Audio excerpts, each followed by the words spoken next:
Sharon enters today's game with a perfect 4-0 record, while Easton 2 enters the game with a record of 3-2.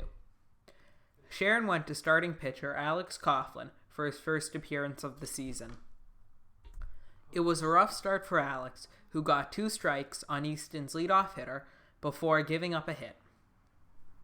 He then worked a full count to Somers before hitting him with a pitch. Those 2 base runners were the only runs Alex would give up, as he was able to settle down. After getting 2 strikes on Regan, he got him to ground out to first. With a 2-2 count, Alex struck out cleanup hitter Daniels. After allowing 2 more base runners, Alex was able to strike out Boney with a great pitch. After half an inning, Easton led Sharon 2-0. Leadoff hitter Seth Bonner jumped on the first pitch fastball for a single. Luke Mexel then hit a grounder to the third base, where Easton was able to make a play on the ball to get the lead runner at second for the first out of the inning. Reese Davis hit a grounder back to the pitcher for an easy play at first for the second out of the inning. Cleanup hitter Palash Reyna smashed a 2-run home run into deep left field for his 4th home run of the year.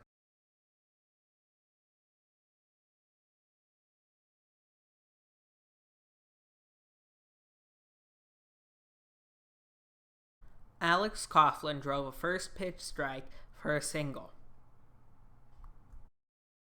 Call up from a Hawk 10-year-old team, Paul Oliveira battled through a 7-pitch at-bat before hitting an RBI single. Sharon's second call-up, Josiah Wright, worked a 5-pitch at-bat, allowing Paul to steal second and third, before being called out on strikes to end the first inning. After 1 inning of play, Sharon led Easton 3-2. Alex returned to the mound for the second inning. Alex was able to get a 1-2-3 inning, but Easton was not going down without a fight. Montereau worked the count full before grounding out to Paul Oliveira at second for the force out at first. The number 8 hitter, McAndrew, fell behind no balls and 2 strikes, but fouled off the next 8 pitches before grounding to second for Paul to make another nice play.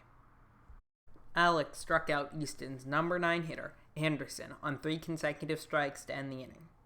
Sharon retained a 3-2 lead. Baden Howard led off the second inning with a hit. Number 9 hitter Zach Lubis saw 4 consecutive balls for a walk in his first at-bat.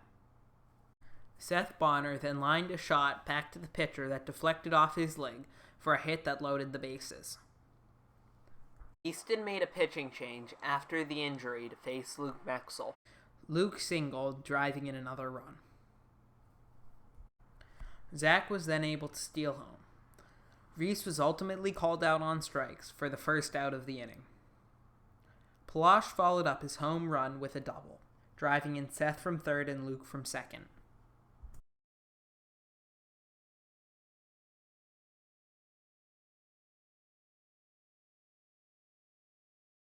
Alex Coughlin continued Sharon's rally with an RBI single that scored Palash from third. Paul Oliveira singled for the second time with a nice hit that moved Alex into scoring position. Josiah Wright singled to load the bases. Batting for the second time in the inning, Baden smacked a single that scored Alex from third and kept the bases loaded. Seeing only 1 strike in his second at-bat, Zach walked again to bring in Paul from third. With the bases loaded, Seth Bonner grounded into a fielder's choice that retired Zach from going to second. With the bases still loaded and a streak of 7 straight batters reaching base, Luke grounded to the second baseman, who threw to the covering shortstop for the force out at second to end the inning. After that rally, Sharon led by a score of 10-2 after 2 innings. Alex Coughlin returned to the mound to start the third inning. After walking consecutive batters, Alex struck out the cleanup hitter for the first out of the inning. He helped himself by fielding a grounder that was hit back to the pitcher for the force out at first. There were 2 outs with runners on second and third. Alex was able to finish strong by getting Gaskill to ground out to first to end the inning. After 2.5 innings, the score remained 10-2 in favor of Sharon. Sharon's bats remained hot in the bottom half of the inning, as Rhys Davis singled, putting the lead runner on base. Palash then put the next ball into play for his third hit of the day. With runners on first and second, Alex singled for his third hit of the day to load the bases. During Paul's at-bat, a pitch got by the catcher and allowed Rhys to score from third. Paul drove in another run and a hit back to the pitcher. 2 pitches later, Josiah Wright had a hit to the third baseman that scored Alex from third. Continuing the streak of 13 straight balls hit into play, going back to the second inning, Baden reached safely on a hit. With 2 outs, Zach put another ball into play, but the shortstop was able to make the play for the force out at first. After another productive inning, Sharon added 3 runs to their lead. The score was 13-2 after 3 innings. To open the fourth, Sharon went with Zach Loomis to pitch. In his previous appearance, Zach only allowed 2 runs over 2 innings of work. Zach got off to a strong start by striking out Boney with a nice pitch. He got the second out of the inning by striking out Monteiro on 3 consecutive strikes. The inning ended on the next pitch with a fly out to shortstop. 10 pitches later, Sharon still led Easton by a score of 13-2. Seth Bonner led off the inning by flying out to the shortstop. Luke drove a single to be the first base runner of the inning. Luke was cut down at second on Rhys's fielder's choice. The shortstop was able to field the ball and reach the bag for the force out. Palash was given only 1 strike and ended up earning a base on balls in 5 pitches. Although it was a productive at-bat, it ended an impressive streak of 18 straight balls hit into play. With 2 outs and base runners on first and second, Alex worked a full count before driving the ball into the opposite field, but Easton was able to make the play to end the inning. After 4 complete innings, the score remained 13-2 in favor of Sharon. Zach returned to the mound to start the 5th inning.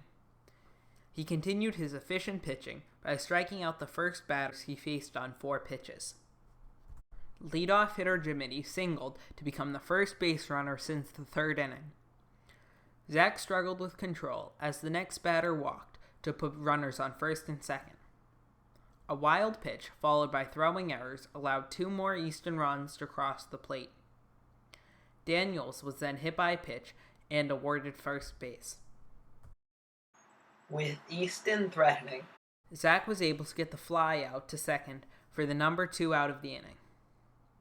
After falling behind 2-0, Zach ended the inning by getting the strikeout on 3 consecutive strikes. After 4.5 innings, Sharon led Easton by a score of 13-4. If Sharon was able to score a run in the bottom half of the inning, that would bring their lead to 10 runs and the game would be ended by mercy rule. That seemed unlikely as Paul struck out to open the inning and Josiah grounded out to the pitcher for a 1-3 force out. However, with 2 outs, the wheels came off for Easton. With 4 consecutive walks to Baden, Zach, Seth, and Luke, Easton walked in the winning run for Sharon. With a final score of 14-4, Sharon defeated Easton to bring their record to a perfect 5-0.